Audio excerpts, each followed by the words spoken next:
매주 은혜로운 찬양을 준비해 주시는 성가대 감사드립니다. 우리 신앙 고백하겠습니다. 주는 그리스도시요 살아계신 하나님의 아들이십니다. 아멘. 옆에 분들하고 이렇게 인사하겠습니다. 예배 성공은 인생 성공으로 연결됩니다.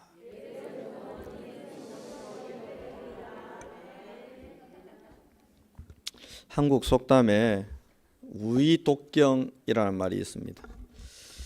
그게 이제 소 귀에 대고 경전을 읽어준다.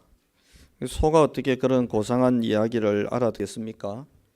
근데 소 귀에 경읽기다, 쓸데없는 고생한다, 이런 의미인데, 제가 오늘 이 성경 본문을 이렇게 쭉 대하면서 하나님이 이런 분이구나, 하나님이 이런 분이구나, 참 하나님 참 감사하다. 우이독경, 아브라함 귀에 대고 하나님이 이야기를 하시는데, 아브라함이 이제 너무 이제 참 이러면 안 되지만 하나님을 이제 조롱하고 이제 비웃기까지 하는 이런 단계까지 와버린 겁니다. 사실 하나님이 아브라함한테 주려는 거는 너무 어마어마하고 좋은 거라서 그렇잖아요. 결혼기념일이라고 아내에게 딱 주려고 진짜 비싸고 좋은 선물을 준비 딱 해가 왔는데 막 잔소리 막 문 열자마자 막 아침에 양말을 보임 뭘 어쩌고 하면서 막 잔소리 막 한 바가지 들으면 그 주고 싶겠습니까? 치 아프라 이라지. 하나님이 비견할 수 없는 어마어마한 걸 준비해 왔는데 자꾸 아브라함이 이제 이러는 거죠. 좀 이해가 됩니다. 왜 그렇습니까? 86세 때는 그나마 자기 그 부인은 아이를 낳을 수 없는 몸 상태였지만 그래도 자기 몸은 아직 건강해서 아이를 가질 수 있는 가능성이 절반은 있었잖아요. 그래서 이스마엘을 놓은 거잖아요.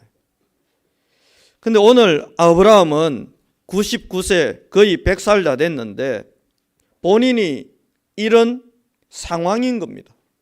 나도 이제 더 이상 아이를 가질 수 없는 몸 상태고 우리 집사람은 벌써 옛날에 그 상태가 됐고 이런데 하나님 말이 되는 소리입니까?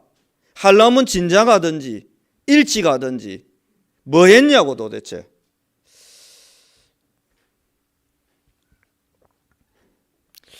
그러면 오늘 이 부분을 가지고 우리는 하나님은 우리가 할 수 없는 절대 불가능의 상태가 될 때까지 기다렸다가 역사하는 분이다, 이렇게 이해해야 됩니까? 저는 그건 아닌 것 같아요. 내가 절대 불가능한 상태가 돼야 하나님이 역사하시느냐? 그건 아닌 것 같아요. 단지 오늘 이 본문을 보면서 제 마음에는 하나님의 절대 주권이다, 이 부분은. 무슨 말이냐 하면 하나님이 하고 싶을 때 한다는 의미도 있겠지만 더 중요한 것은 하나님의 시간표가 있다는 겁니다. 제가 여러 번 말씀드렸잖아요. 한 6년 전인가 은평교회에 담임 목사 이제 이야기가 제 귀에도 들려서 이력서를 한번 내볼까 하는 마음이 처음으로 생겼다고요. 근데 그때는 기회가 안 생겼어요. 그리고 작년에 생각지도 않았는데 기회가 찾아온 겁니다. 뭡니까? 하나님의 절대 주권 속에 있는 시간표예요. 6년 전에 왔으면 더 젊을 때라 더 힘있게 할 수 있다. 그거는 누구 생각이지요? 그건 제 생각이에요. 하나님 이왕 담임 목사 되게 할 거 좀 진작시켜 주시지. 하이 50 넘어가지고 몇 년 안 있어가 60인데 하나님이라고 생각할 수 있는데 그건 아니에요. 그러면 하나님이 제가 힘 빠질 때까지 기다리신 겁니까? 그것도 아니에요. 하나님은 그렇게 고약한 분이 아니에요, 여러분. 30세 요셉도 쓰셨어요. 그런데 약 90 다 된 다니엘도 하나님이 쓰셨어요. 80 노인 모세도 쓰셨어요. 30세 다윗을 왕이 되게 만들어서 하나님이 쓰기도 했어요. 하나님은 절대 가능이냐 절대 불가능이냐, 나이가 많냐 적냐, 하나님은 별로 그거 신경 안 쓰세요. 하나님은 뭘 가지고 있습니까? 70이냐 80이냐 90이냐 30이냐 17이냐가 중요한 게 아니라 각자와 각 교회와 각 현장을 향한 시간표를 가지고 절대 주권 속에서 이끌어 가시는데, 때로는 하나님 나 아직 준비 안 됐어요, 하나님 이제 나는 안 돼요 라고 하든 말든 하나님은 하나님의 일을 강하게 이끌어 가십니다. 모세가 아이라 하는데 80이고 돈도 없고 힘도 없고 늙었고 내 대릴사위라 재산도 없고 내 하나님 힘 다 불렸고 가진 거랑은 지팡이 한 개밖에 없어서 안 됩니다라고 하는데도 하나님은 모세를 데리고 강하게 밀어붙입니다. 10가지 재앙 일으키고 홍해 가르고 만나 내리고 메추라기 내리고 하는 일을 노인 모세 데리고 합니다. 모세가 이제 왕자도 아니고 힘도 없고 절대 불가능한 상태에 빠지니까 하나님이 쓰신 겁니까? 아니에요. 상관없어요, 여러분. 하나님의 시간표가 돼서 쓰신 겁니다. 다윗은 골리앗을 무너뜨렸습니다. 약 한 18이나 20살 언저리 때요. 그 강한 힘을 가지고 응답받은 다윗인데 힘 빠질 때를 기다린 게 아닙니다. 하나님의 시간표를 기다린 겁니다. 그리고는 젊은 30 나이에 이스라엘의 2대 왕으로 하나님이 세워버린 겁니다. 뭡니까? 하나님의 시간표. 그래서 여러분이 나이가 많다 적다, 어리다 안 어리다, 그게 기준이 아니에요. 하나님이 찾아오니까 뭐라고 고백합니까? 예레미야가 나는 아이라. 하나님 내 너무 어려서 라고 이야기합니다. 아주 어린 아이를 하나님이 또 찾아오셨습니다. 누굴 찾아왔습니까? 사무엘아.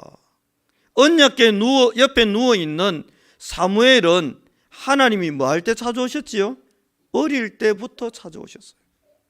그리고는 왜 찾아오셨습니까? 전쟁을 끝낼 시간이 온 거죠. 그래서 사무엘을 통해서 하나님이 미스바 운동을 일으키고 그 땅의 전쟁을 끝내는 일을 시작하신 거예요. 나이도 중요하지 않고 우리의 형편과 우리의 상황도 중요하지 않아요.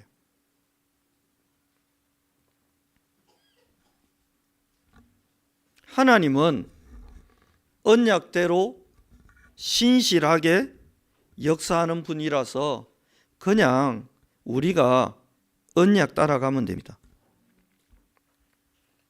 그렇다면 본론 1번으로 하나님의 시작하는 시작점은 무엇입니까? 방금 말씀드린 그대로입니다. 하나님의 시간표입니다. 아니, 저 노인이 어떻게 저렇게 시간표입니다.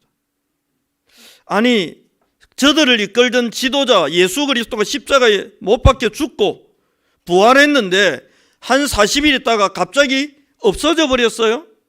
지도자를 잃어버린 민족이 된 겁니다. 교회가 된 겁니다. 단체가 된 겁니다. 조직이 된 겁니다. 그런데 뭐 할 시간표입니까? 성령이 임할 시간. 오순절날 성령 충만 주기로 하나님이 결정해 놓은 거예요. 지도자가 있냐 없냐도 중요하지 않아요. 어떤 교회는 보니까 담임 목사님이 설교하면 사람들이 우 모이더라고. 큰 교회도. 담임 목사님이 안 오잖아요. 또 우 빠져요. 왜요? 성삼위 하나님이 임재하는데 하나님은 필요 없고 목사님이 와달라는 거지. 그건 아닌 것 같아요. 시간표. 여러분, 우리가 아무리 연약해도 하나님의 시간표가 되면 하나님은 시작합니다. 가능성이 있냐 없냐 그거는 제 소관이고 제 주관이고 제 소신이고, 하나님은 저의 가능성을 보는 게 아니고 시간표를 보고 역사하시는 거예요. 우리 교회 언제쯤 전도 임문을 본격적으로 열어갈 거냐, 그거는 하나님의 시간표 속에 있는 거예요. 언제 내가 큰 축복을 받아가지고 좀 헌금도 마음껏 하고 헌신도 하고 하겠느냐, 그거 하나님의 시간표 속에 있습니다. 중요한 것은 그 하나님의 시간표가 내 인생에 이미 들어와 있어요. 시간이 계속 가고 있어요. 어느 날 맞아 떨어지는 시간표가 오는 거죠. 창세기 1장은 무슨 이야기입니까, 여러분? 1장 2절에 혼돈, 공의, 흑암이 깊음 속에 있다. 그 앞에 뭐라고 되어 있습니까? 땅이 혼돈하고 공허하며. 땅은 흙이잖아요. 이 땅이 혼돈, 공허한 데다가 흑암이 깊음 속에 있었다고 성경은 이야기합니다. 그런데 상관없어요. 하나님 세 분이서 의논한 겁니다. 이제 뭐하자? 천지를 창조하자. 상황이 좋고 안 좋고는 현실이고 현상일 뿐이지 하나님이 마음먹었어요. 천지를 창조하자. 뭐 가지고 창조하자고요? 말로 만들자. 이런 가운데 하나님이 세 분이 의지를 딱 모은 겁니다. 어떻게 모은 겁니까? 혼돈하고 공허함 속에 있던 이 흙을 가지고 사람을 만드는데, 우리의 형상대로 우리의 모양대로 우리가 사람을 만들자. 물 범벅이 되어 있던 그 혼돈 속에 있던 그 땅과 흙을 재료로 여러분과 저를 하나님이 만들기로 결정하신 거예요. 상황은 안 좋고 좋고 관계가 없어요. 아무리 상황이 안 좋아도 하나님이 하려고 마음먹으면 하나님은 하시는 겁니다.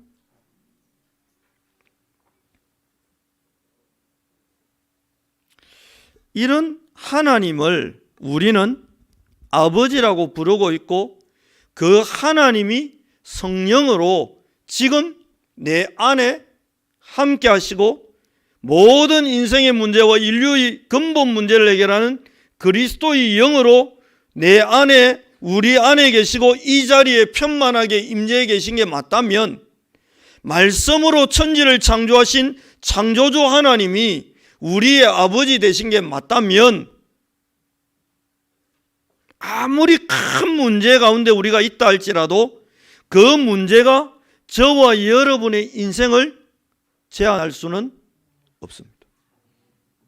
유라굴라 강풍이 왔습니다. 그런데 하나님의 의지가 뭡니까? 한 가지입니다. 바울을 로마 보내서 가이사 앞에 서게 만드는 것. 그게 하나님의 의지예요. 그 하나님의 시간표를 유라굴라 강풍이 막을 수 있습니까? 사람이 막을 수 있습니까? 사단이 막을 수 있습니까? 하나님은 이렇게 결정하신 겁니다. 그리스도 예수를 십자가에 내어놓고 우리 대신 못 박혀 죽게 만들고 우리를 대속하고 속량할 하나님의 일을 완성하고 3일 동안은 무덤에 머물게 하고 3일 만에 부활하도록 만드는 게 하나님의 계획과 시간표입니다. 설상가상 돌로 막았습니다. 절대 못 나오고 나오면 찔러 죽이려고 로마의 군인들이 막고 서 있습니다. 감시하고 있습니다. 최악의 상황입니다. 이쯤 되면 제자들이 들고 일나든지 오병이에 얻어먹은 놈들이 촛불을 들든지 뭘 데모를 하든지 여론을 만들어야 되는데 전혀 그럴 제자 제대로 없고 그나마 믿었던 제자들 뿔뿔이 흩어지고 도망가고 상황이 더 안 좋아졌습니다. 그러면 끝난 겁니까?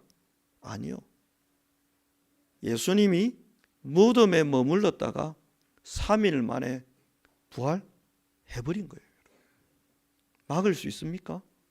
여러분의 인생을 하나님이 축복하고 구원하시고 축복하시고 썸이 되게 만들려고 하시고 여러분의 가정과 가문을 시대의 응답이 되도록 만들려고 하시고 여러분을 통해 모든 사람들이 그리스도의 영광의 빛을 보도록 하나님의 구원이 무언지를 보도록 만들려고 하는 하나님의 계획을 우리의 삶이 주변이 사단이 못 막아요.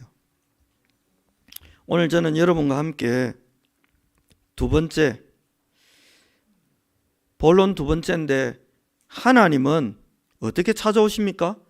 오직 말씀으로 찾아오시는 거예요. 그래서 제가 오늘 설교를 준비하면서 이런 생각이 들더라고요. 우리는 주로 막 힘 빠지고 막 피곤하고 괴롭고 하면 수요 예배 오던 분도 오늘은 쉬어야 되겠다 빠진다니까요. 너무 막 힘들면 금요철에 평소에 와서 기도하던 분들도 오늘은 모르겠고 막 쉬어야 되겠다 쉬어버린다니까요. 근데 제가 오늘 이 본문과 이 설교를 준비하면서 나를 포함한 우리는 거꾸로 하고 있었구나. 거꾸로 하고 있었구나. 힘들수록 말씀 들어야 되고 괴로울수록 말씀 들어야 되고 불신앙이 찾아올수록 말씀 들어야 되고 하나님한테 원망이 막 끌어오를 만큼 상황이 안 좋을수록 예배하고 말씀 듣는 자리에 와야 되는 거구나. 이게 하나님의 방법이구나. 이걸 찾은 겁니다. 여러분과 함께 성경을 오늘은 제가 안 읽어드리고 하나하나 좀 찾아서 읽어보려고 합니다. 자, 창세기 12장을 한번 찾아보시죠. 이때가 어떤 때냐면 아브라함이 형 죽고 아버지 돌아가시고 지금 굉장히 어려운 상황 속에 어중간한 지점 하란에 딱 머물러 있는 겁니다. 이러니까 그냥 고향으로 유턴하자 돌아가자 이런 마음이 딱 들었을 때인데 하나님이 하시는 말입니다. 여호와께서 아브라함에게 이르시되 너는 너의 고향과 친척과 아버지의 집을 떠나 내가 네게 보여줄 땅으로 가라. 내가 너로 큰 민족을 이루고 같이 읽습니다. 네게 복을 주어 내 이름을 창대하게 하리니 너는 복이 될지라. 너를 축복하는 자에게는 내가 복을 내리고 너를 저주하는 자에게는 내가 저주하리니 땅의 모든 족속이 너로 말미암아 복을 얻을 것이 하신지라. 이때 지금 아브라함이 형도 없고 아브라함도 아버지도 없고 하니까 이 아브라함의 마음이 지금 누군가 나를 공격하면 내가 지금 죽게 생겼는데 빨리 그나마 친척들이 남아있는 고향으로 내 돌아가야 안 되겠나라는 생각에 딱 붙들렸을 때 하나님이 찾아오셔서 뭐 하십니까? 말씀하고 있습니다. 너 저주받은 거 겁나냐? 공격받을까 봐 두렵냐? 너를 저주하는 자 내 저주할게. 대신 너를 축복하는 자 내 축복할게. 그리고 나는 너를 복에 거는 복이 되도록 만들게. 이러니까 아브라함이 뭐 합니까? 이제 떠나기로 결심하고 가나안으로 가려고 하는 겁니다. 이때 하나님이 또 찾아옵니다. 12장 7절 뭐라고 되어 있습니까? 같이 읽습니다. 여호와께서 아브라함에게 나타나 이르시되 내가 이 땅을 내 자손에게 주리라 하신지라. 자기가 하나님은 이렇게 말씀합니다. 내가 이 땅을 네 자손에게 주리라. 내가 이 땅을 네 자손에게 주리라. 아들 없고 딸도 없고 자식이 없는 아브라함에게 하나님이 바로 지금 말씀하시는 거예요. 이 땅을 네 자손에게 주리라. 자손 없는데, 자녀 없는데 하나님은 네 자손에게 주리라. 아마 이때 아브라함은 지금 내가 이게 지금 땅 얻는 게 급한 게 아니고 자식도 없고 내 상황이 이 모양 이 꼴인데 이래갖고 뭐가 되겠노라고 생각을 했나 봐요. 이때 하나님이 네 자손에게 이 땅 줄 거다 라고 또 말씀하시는 거예요. 하나님이 뭔 증거를 주고 뭐 응답을 주고 표를 주고 돈을 주고 뭘 이렇게 권력을 주고 이게 아니고 하나님은 아무것도 안 주고 뭐 주고 계십니까? 지금 계속 말씀 주고 계세요. 여러분과 제가 오늘 예배를 나왔다, 예배의 자리에 함께 한다, 이거는 여러분 보통 일이 아닙니다. 내가 예배의 자리에 왔다, 이게 보통 축복이 아니에요. 13장으로 한번 가볼까요?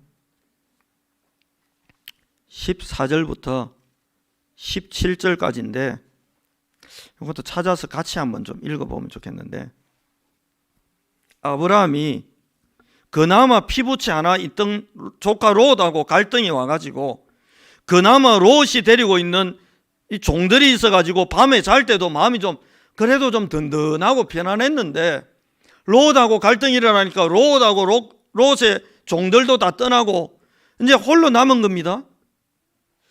좋은 땅은 빼앗겨버린 겁니다. 이 상황 속에서 하나님이 아브라함을 찾아오신 거예요. 같이 읽습니다. 롯이 아브라함을 떠난 후에 여호와께서 아브라함에게 이르시되 너는 눈을 들어 너 있는 곳에서 북쪽과 남쪽 그리고 동쪽과 서쪽을 바라보라. 보이는 땅을 내가 너와 네 자손에게 주리니 영원히 이르리라. 내가 네 자손이 땅에 티끌 같게 하리니 사람이 땅에 티끌을 능히 셀 수 있을진데 내 자손도 세리라. 너는 일어나 그 땅을 종과 행으로 두루 다녀보라. 내가 그것을 내게 주리라. 아멘.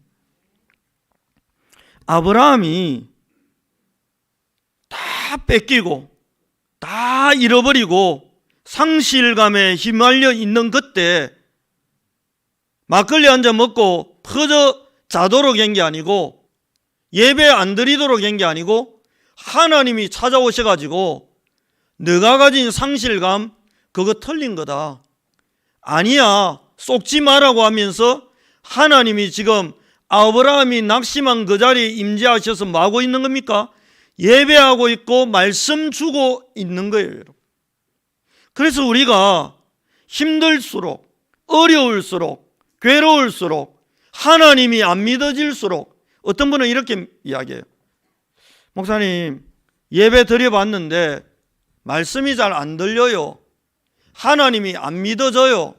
그래서 예배를 못 드리겠어요 라고 이야기하는 분들이 있어요. 그런 분들에게 부탁드립니다. 그럴수록 예배 드리세요. 그렇다 하면 안 오던 수요 예배도 오세요. 목사님, 나는 아무리 말씀을 들으려 해도 귀에 안 들려요. 그런 분들은 안 오던 금요철에도 와야 돼요. 왜요? 그게 하나님의 방법입니다. 우리가 태어나기 전부터 뱃속에 있을 때부터 요한복음 8장 44절, 에베소 2장 2절 그 영적인 영향 속에 우리가 있었는데 하루아침에 바뀐다는 게 비정상이에요, 여러분. 목사님, 저는 주일 예배는 겨우 오겠습니다. 그런 분들은 수요 예배도 겨우 오세요. 그런 분들은 출근할 때도 메시지 틀어놓고 겨우 들으세요. 그게 여러분 사는 길입니다. 그래서 제가 오늘 여러분하고 시간이 걸리더라도 이 성경을 읽어야 되겠다 싶었던 게, 모든 상황마다 하나님이 뭐 떡 주고 밥 주고 돈 주고 옷 주고 차 주고 막 집 주고 막 이래가지고 육신적으로 힘이 팍 생기도록 하는 게 아니고, 모든 상황에 상관없이 하나님은 계속 찾아와서 뭐 주고 있습니까? 말씀 주고 있어요. 살리는 것은 영인데 육은 무익해요. 그러면 뭐가 우리를 소성케 합니까? 말씀이 우리를 소성케 하는 거예요. 그러니까 이 예배라는 게, 절에 다니는 친구들이 제 학생 때 저보고 그러더라고. 야, 우리는 4월 초파일 한 번만 가면 되는데 임마, 너희는 매주 가고 때마다 가고 계속 가고 주일날 한번 놀아라 뭐 그런다고 지옥 가나 하면서 할 말이 없는 거예요. 그래 제가 생각해도 너무하다 싶더라고. 아니 저희 어릴 때는 주 5일제가 아니었거든요. 토요일도 학교 오라더라고. 유일하게 학교 안 가고 하루 쉬는 날이 일요일인데 그날 아침부터 교회 오라고. 와, 너그 하나님은 좀 이상하나 가는데 제가 그때 확실히 믿어져 가지고 진짜 이상하다 생각이 들더라고요. 하나님 좀 이상하네. 공휴일인데 하나님도 놀고 우리도 놀고 마침 그때 또 주일날 또 막 뭐 로버트 태권보이부터 해가지고 또 막 미치겠더라. 뭐 한다고. 시골 교회는 주일 밤에 또 예배 드립니다. 김일 레슬링 하는데 김덕구 이 꽃건투 주일 희한해요. 그게 예배 시간하고 어떻게 그렇게 딱 맞춰가고 야구도 하고 뭐 축구도 하고 건투도 하고 레슬링도 하는지 모르겠어요. 나는 학생이라 주일 저녁 예배는 어른 예배인데 나는 대예배가 키 큰 사람들 모이가 들은 예배고 뭐 그렇게 생각했거든. 그게 아닌데 왜였던 나 애국 가고 싶은데 응원해야 되잖아요. 김덕구 응원해야 되고 박종팔 응원해야 되고 막 또 박종팔 선수 또 건투는 동양 헤비급 챔피언이었는데 꼭 또 주일 오후 예배 오후에 또 애들 또 왜 주일 학교도 오후 예배를 왜 드린지 모르겠어요. 그때는 갈등이 오더라. 친구들이 모이 갖고 응원해야 안 되냐? 너희는 매국노냐고. 감사하게도 제가 목사가 됐습니다. 제 친구들은 시골에 가보니까요, 나 형인 줄 알았다니까요. 선배인 줄 알고 안녕하세요, 안녕하십니까 이랬더니 왜 그럽니까 이러더라고. 쟤 누군데요 이러는데 초등학교 중학교 후배라. 선배인 줄 알았다니까요. 완전 나이 드신 아저씨, 완전 아저씨 돼가지고 와 저보고 뭐합니까 그러더라고. 목사지 그랬대. 목사 될 줄 알았다. 목사 될 줄 알았다. 표정이 썩어버렸어요. 하나님 은혜지. 따라합시다. 힘들수록 예배합시다. 안 될수록 말씀 들읍시다. 겠다나 안 되는데 더 안 되는 쪽으로 가속도 붙여가면 되겠습니까? 큰일 나는 거예요. 제가 오늘 설교를 준비하면서 제 마음에 싶었던 게 있어요. 애들 말로 뜨아라고 합니까? 헐 가는 거 있잖아요. 애들이 헐 싶었던 게요. 창세기 14장이에요. 여러분 창세기 14장이 뭡니까? 318명 가병 데리고 아브라함이 가가지고 박살을 내고 돌아오는 이 장면인데 이때는 또 하나님이 등장을 안 해요. 여러분 웬만하면 하나님이 의시되면서 아브라함아 니 이긴나? 내 덕이지? 하면서 막 봐라 임마 칼만 하잖아요. 하나님이 안 나타나요. 희한하죠? 하나님이 안 나타나요. 그러고 하나님 언제 나타납니까? 15장에 나타납니다. 이러고 있다가 기세 등등했던 아브라함이 이제 겁이 생긴 거죠. 큰일 났다. 내가 괜히 전쟁에 휘말려가 오지랖 넓은 내가 괜히 오지랖 떨다가 지금 저놈들이 언제 힘을 합쳐가 나를 공격할지 모른다. 는 두려움에 입설리니까 1절 이때 하나님 찾아옵니다. 같이 읽습니다. 이후에 여호와의 말씀이 환상 중에 아브라함에게 임하여 이르시되 아브라함아 두려워하지 말라. 나는 네 방패요 너의 지극히 큰 상급이라.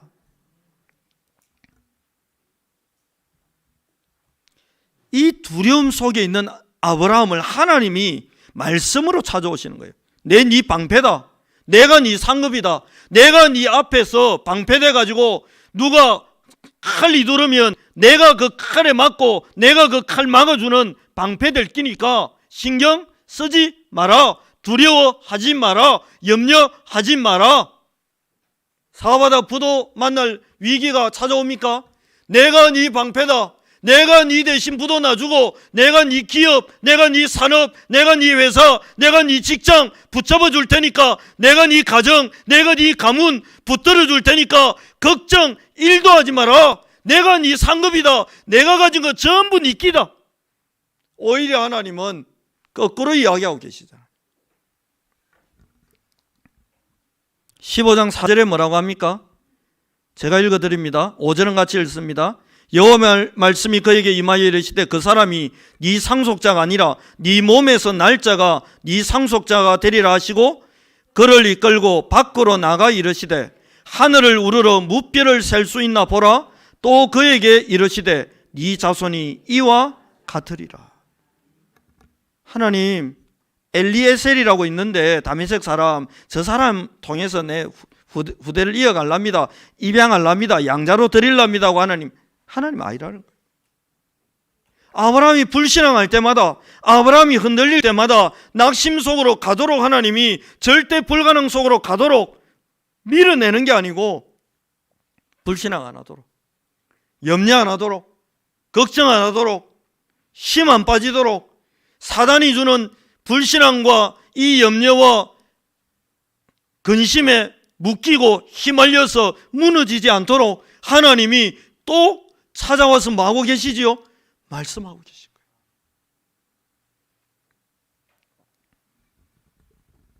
(7절) 제가 읽어드립니다.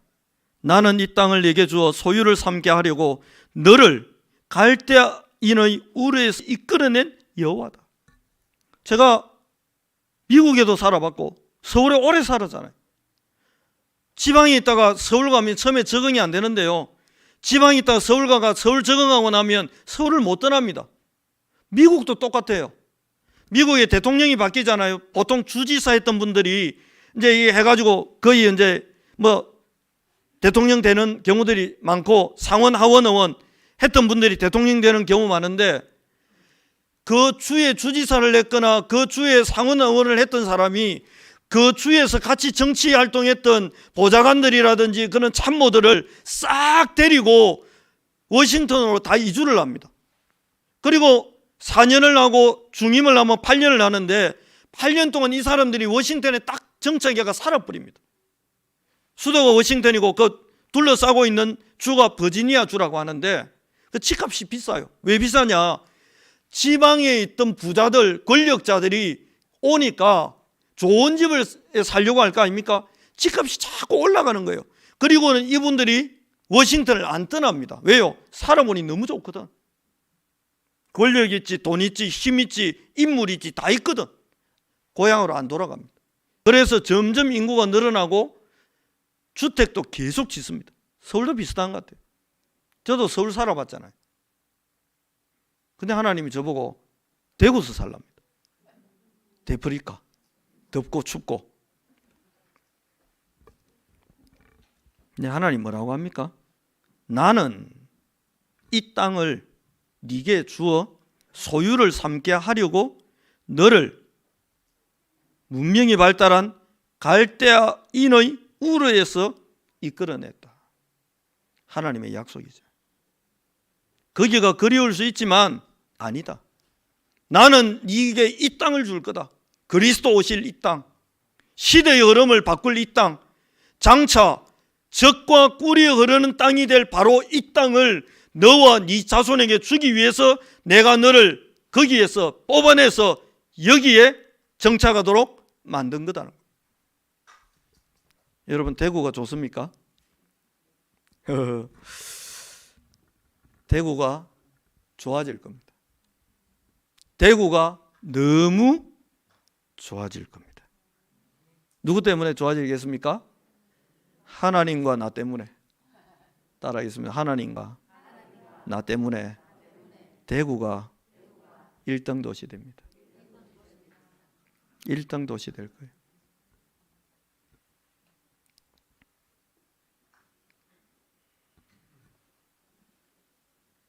이게 쭉 나옵니다. 13절로 16절 제가 한번 읽어드릴게요. 여호와께서 아브라함에게 이르시되 너는 반드시 알라. 네 자손이 이방에서 객이 되어 그들을 섬기겠고 하나님 지금 미래를 또 막 알려주세요. 어떻게? 말씀으로 오셔서 400년 동안 네 자손을 괴롭히리니 그들이 섬기는 나라를 내가 징벌할 거다. 애굽을 징벌했잖아요. 그 후에 네 자손이 큰 재물을 이끌고 나올 거다. 너는 장수하다가 평안히 조상에게 돌아가게 될 거다. 16절 네 자손이 4대 만에 이 땅으로 돌아오게 될 거다. 하나님이 계속 뭐합니까? 말씀 속에서 미래도 보여주고 미래도 알려주고 하나님의 계획도 보여주고 계속 이렇게 하고 있는 거예요.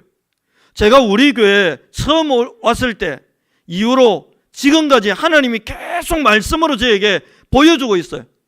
이렇게 될 거다. 이렇게 할 거다. 앞으로 25,000군데 망대 세우게 될 거다. 26,000군데 망대 세우게 될 거다. 하나님이 계속 뭔가를 보여주고 계세요. 청년 2명이 각각 찾아와가지고 저한테 이런저런 이야기를 하더라고요. 그래? 근데 그게 시간표일 수 있겠다 싶더라고요. 그래서 이런 부분을 놓고 한번 기도해보라고 그랬더니 어제 저를 찾아왔어요. 그래서 이제 쭉 이야기를 하는데 본인들이 제대로 인도받아 보려고 기도 제목을 딱 잡았더라고요. 그래서 장로님들도 찾아가고 한번 찾아가 봐라 그랬어요.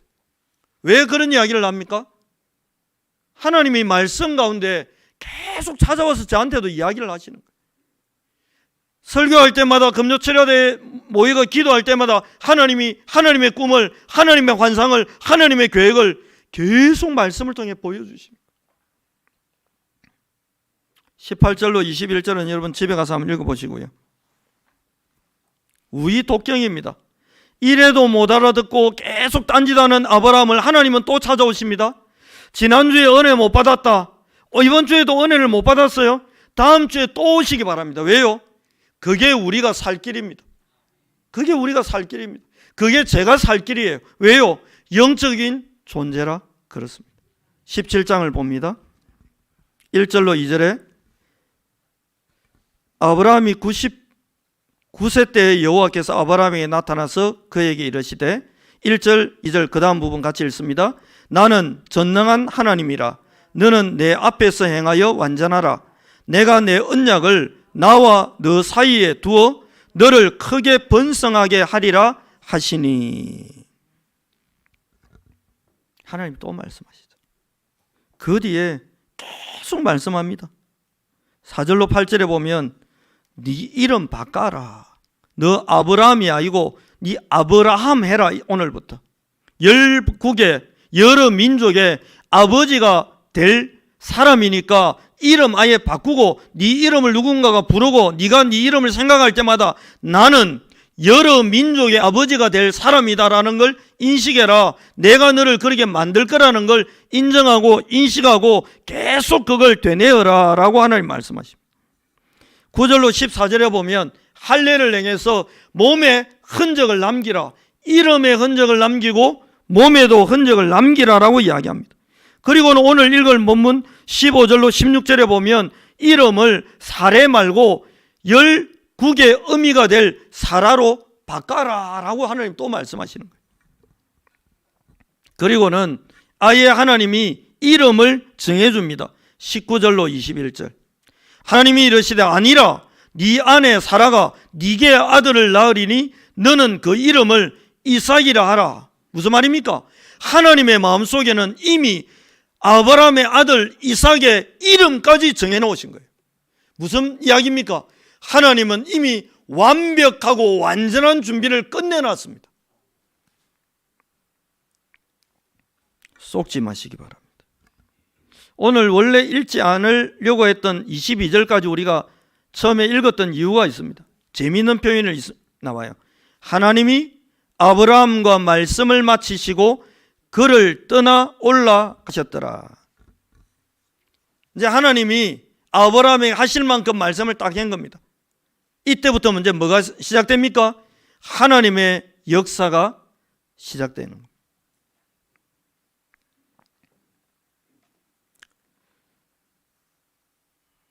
말씀 속으로 들어가시고 이번 주는 창세기 12장부터 제가 이렇게 쭉 함께 읽자고 제안했던 이 부분들을 여러분 조용히 한번 혼자서 묵상하면서 한번 읽어보세요. 그 상황이 어떤 상황이었는지를 한번 생각하면서 그 상황 속에서 하나님이 하신 방법은 아브라함은 하나님 증거 주십시오. 표징 주십시오라고 하는데도 끝까지 하나님은 말씀으로 찾아오셨다. 본론 3번입니다. 조금 속도 있게 진행하겠습니다. 아니라의 은혜입니다. 아니라의 은혜. 하나님이 오늘 본문에 뭐라고 합니까? 아니라. 하나님이 이르시되 아니라. 19절에 제가 이 한 단어 아니라 이 부분을 보면서 이게 하나님의 은혜구나. 요나가 다른 데로 갑니다. 그때 하나님 뭐라고 합니까? 야, 아니야. 모세가 늙어서 안 됩니다 하니까 하나님 뭐라고 합니까? 아니야. 바울이 하나님의 계획 속에 있는 전도 말고 그냥 아무 때나 막 하는 막전도 라이터 갖고 훅 하는 전도, 고구마 전도, 무슨 전도, 오만 전도, 때만 전도 있는데 그런 전도 막 하려고 하니까 하나님이 바울 아니야 그거 아니야 하나님 막아버리는 거예요. 여러분과 제가 뭔가를 의욕을 갖고 하려고 하는데 목사가 막거나 교회가 막거나 당회가 막거나 누군가 막을 때 여러분 화내지 말고 원망하지 말고 분노하지 말고 그때 하나님의 사랑을 느끼시기를 바랍니다. 5년 6년 전에 제가 은평교회 이력서 한번 내볼라 했는데 하나님이 아니야. 하나님이 아니야. 그때 제가 사단의 말을 메시지를 들으면 어떻게 들리겠습니까? 그러면 그렇지. 아버지가 담임 목사 아닌 놈이 무슨 담임에 한번 해보겠노? 제기랄. 이렇게 되는 거잖아요, 여러분. 아니에요. 아니야. 이번에 제가 미국을 3월달에 잠깐 갔다 와야 되는데 주일 빼고 안 가니까 여러분 걱정하지 마시고 하와이를 이제 월요일 비행기 타고 왔다가 수요일 비행기 타고 나올 건데요. 알류 이제 가야 되니까 문제는 저는 너무 쉽게 생각했던 이스타라고 미국에 이제 옛날에는 왜 비자 관광 비자 받아가 갔는데 요새는 전자 여행 허가서라는 거 제가 부목사 할 때도 나왔거든요. 근데 은평교회 담임 목사라서 당연히 될 줄 알고 여유롭게 편안하게 써서 보냈는데 부목사 할 때는 15분 만에 메일 왔어요. 미국 여행을 하게 된 것을 축하드립니다. 이틀 동안 답이 안 오는 거예요. 와, 안 가야 되나? 내 생각이 처음에는 당황도 되고 왜냐하면 선교 관련된 이 사역을 함께하는 목사 3명이 같이 가기로 했거든요. 저만 떨어지고 못 가면 인간적으로 쪽팔리잖아요. 뭐지 싶기도 하고 오만 생각이 다 들다가 하나님이 제 마음에 그거 아니야. 미국 가야 될 이유가 뭐야? 그거부터 하나님이 새로 싹 점검하게 하시는 거예요. 더 중요한 거 주일 밤에 꼭 가야 돼? 하나님이 제 마음에. 미국 시간 월요일 저녁에 강의가 있더라고요.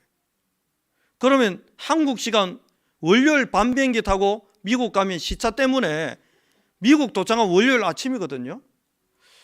꼭 네 주일 밤에 가야 되나? 주일 밤에 제가 인천공항에서 비행기 타려면 교회에서 점심 끝나자마자 우다닥닥 짐 챙기가 버스 타러 동대구에 가가지고 동대구에서 버스 타고 인천 가서 공항 들어가야 되잖아요.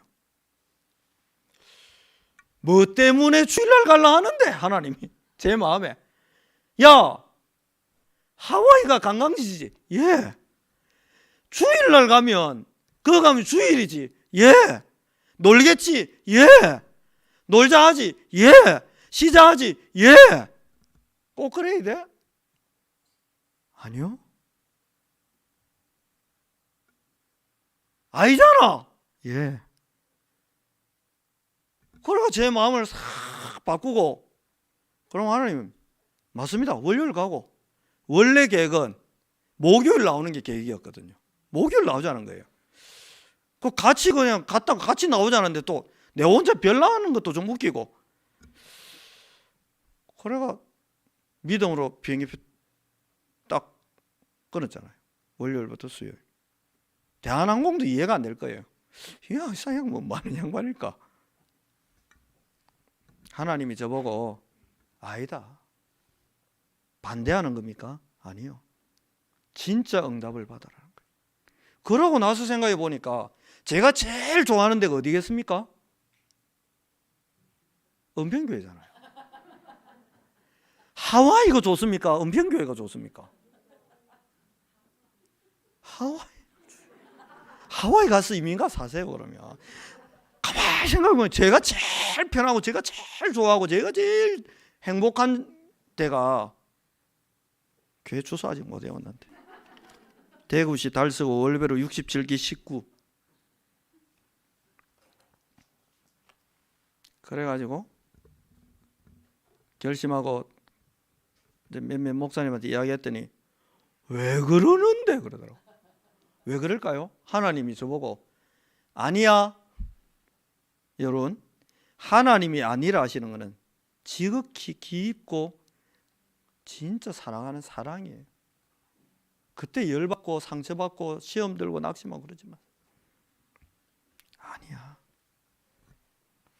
오늘 성경을 좀 대체적으로 많이 찾는데 이사야 55장 이거는 꼭 좀 찾아서 같이 읽어봐야 될 부분이라서 좀 같이 찾아봤으면 좋겠어요.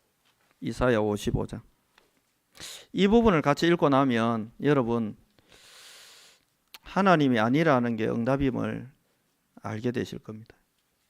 6절부터 제가 좀 한 절 한 절 읽어볼게요. 너희는 여호와를 만날 만한 때에 찾으라. 가까이 계실 때 그를 부르라. 뭐가 있습니까? 시간표가 있어요. 근데 그 시간표에 악인은 그의 길을, 그 시간표가 됐는데 불의한 자는 그의 생각대로 행하니까 그러지 말고 그의 길, 그의 생각을 버리고 여호와께로 돌아오라는 겁니다. 마가의 집에 성령이 임할 시간표면 하던 거 버리고 돌아와야지요. 내 생각 버리고 하나님 시간표에 맞춰야지요. 그리하면 그가 긍휼히 여기시리라. 우리 하나님께로 돌아오라. 그가 너그럽게 용서하시리라. 8절 같이 읽습니다. 이는 내 생각이 너희의 생각과 다르며 내 길은 너희의 길과 다름이니라. 여호와의 말씀이니라. 내 생각하고 하나님 생각하고 똑같을 수 있습니까? 다른 게 정상이잖아요. 그러면 감히 내가 하나님 수준이면 그러면 돼요. 저와 여러분이 하나님 수준의 지혜와 지식과 미래를 내다보는 눈 열려 있으면 그러면 됩니다. 그런데 우리가 하나님 수준 아니잖아요. 하나님이 내 수준이 아니고 하나님은 지금 우리를 아니다, 그거 아니야, 아니야 라고 하시는 거는 네 수준대로 생각하고 네 수준대로 판단하고 네 수준대로 결정하고 네 수준대로 살지 말고 내 계획, 나의 것, 나의 시간표, 나의 응답, 나의 이 보좌의 능력 속으로 네가 들어왔으면 좋겠어라고 하나님이 끌어당겨 주시는 거잖아요. 뭐 하려고요? 이는 하늘이 땅보다 높은 같이 내 길은 너희의 길보다 높으며 낮은 수준의 네 길 말고 내 수준의 높은 길, 네 수준의 그 술 맡은 관원장에게 은혜를 받아가지고 겨우 감옥에서 좀 빠져나오는 추로 가는 감옥에서 벗어나는 그 수준의 네 생각에 맞는 그 길 말고 나는 너를 바로의 아비 삼으려고 너를 구원했고 지금도 나는 그 길로 길을 만들고 있다는 겁니다. 내 생각은 너희의 생각보다 높음이라. 이는 비와 눈이 하늘로부터 내려서 그리로 되돌아오지 가지 아니하고 땅을 적셔서 소출이 나게 하며 싹이 나게 하여 파종하는 자에게는 종자를 주며 먹는 자에게는 양식을 줌과 같이, 그 다음 말이 중요합니다. 내 입에서 나가는 말도 이와 같이 헛되이 내게로 되돌아오지 아니하고 나의 기뻐하는 뜻을 누구에게요? 입에서 나간 그 말을 받은 그 사람과 그 교회와 그 현장에서 나의 기뻐하는 뜻을 이루며 내가 보낸 일에 형통함이니라. 너희는 그래서 결과가 뭡니까? 기쁨으로 나아가며 평안히 인도함을 받을 것이요 산들과 언덕들이 너희 앞에서 노래를 바라고 들의 모든 나무가 손뼉을 치는 것처럼 느낄 만큼 행복하고 즐겁고 기쁜 그 하나님의 길, 하나님의 수준의 생각과 응답 속으로 하나님은 우리의 인생을 끌어올리려고 하나님 뭐 하신다고요? 10절 11절 내 입에서 나가는 말도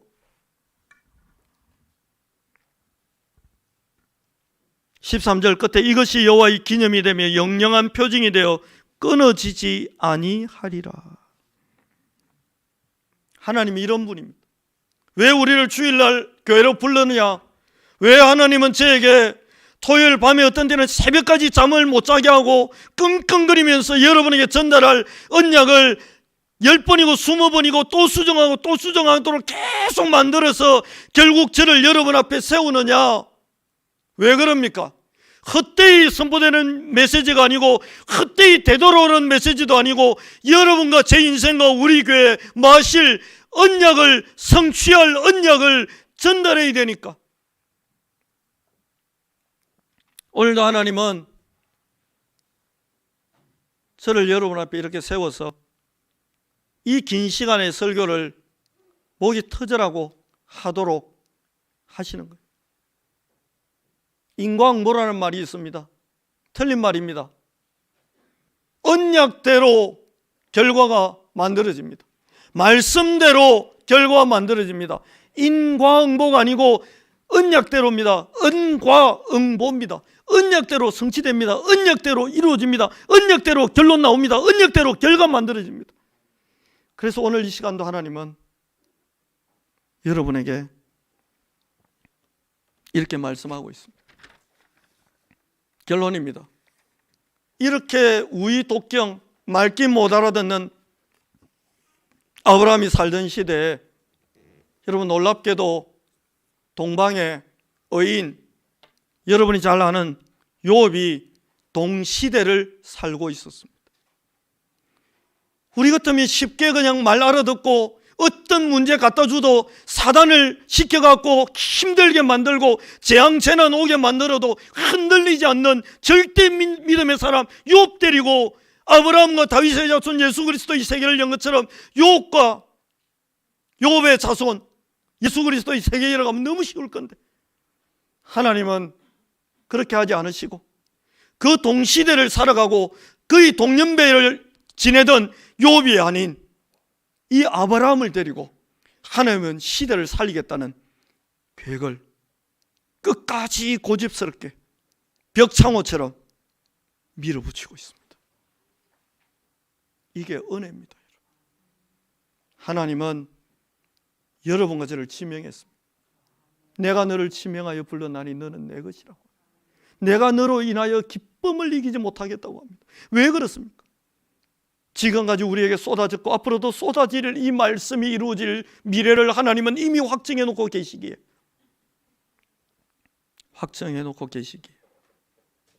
하나님은 저와 여러분을 볼 때마다 그 미래를 보며 행복해하고 있습니다.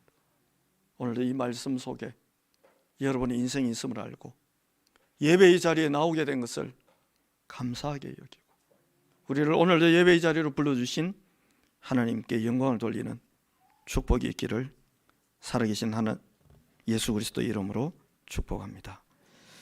오늘 설교를 찬송은 304장으로 정했습니다.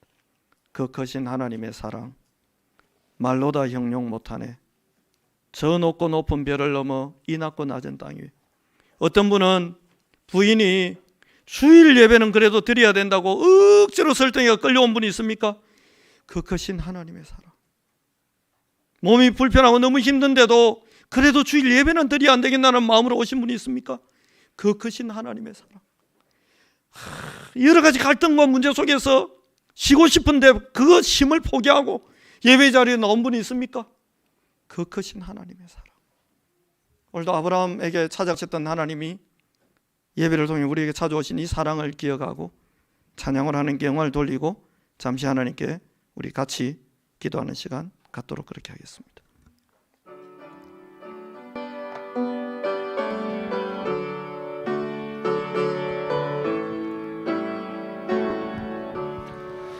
그 크신 하나님의 사랑 말로 다 형용